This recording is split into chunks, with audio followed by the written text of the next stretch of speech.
Rightio, welcome back to another instalment of a industry on the Willow Creek Industrial Spur.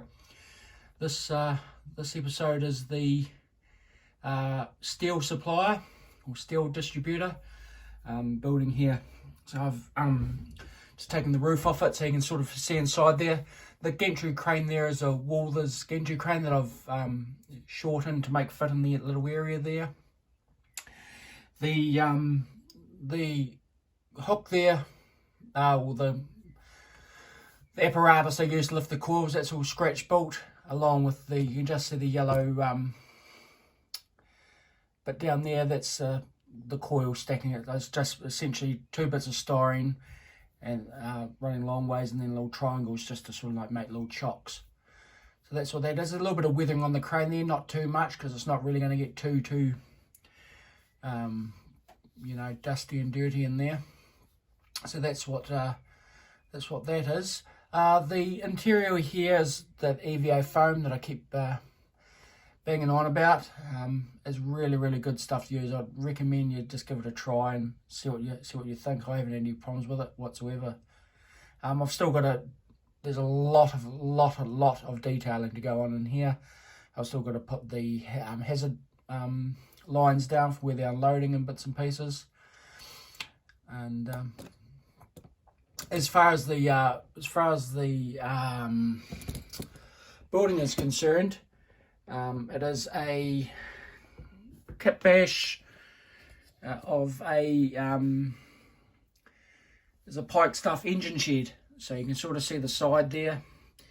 You got one side there that would match up, that edge would match up there. I've just put a tilt panel in just to get the height for the cranes.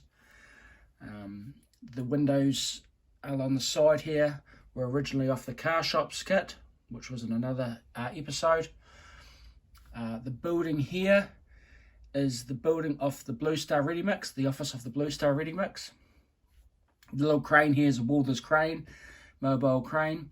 And this little area here is just like a parking lot and bits and pieces. So you sort of see my little puddles there that I've still got to do some airbrushing, and this whole sort of area needs to be airbrushed and made to look a little bit more realistic than what it does.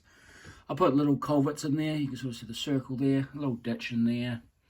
Goes across to another culvert there, an old titchy fence there, and then your Walther's tanks just sitting in place there. So it receives coil cars and bulkhead flat cars and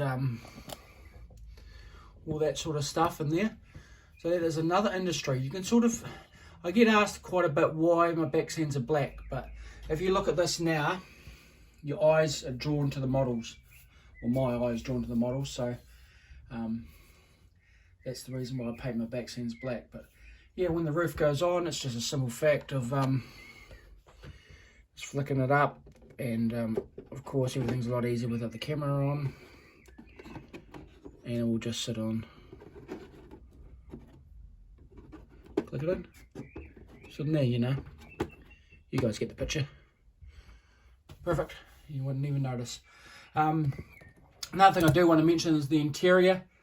That's all fully done with the I-beams and all that sort of stuff. So like I said, a lot more detailing to do. So this is served off the Scott Street yard.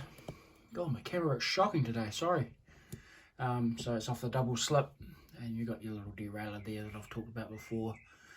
And then they go into the shed there. All the track is all weathered with an airbrush, just burnt umber.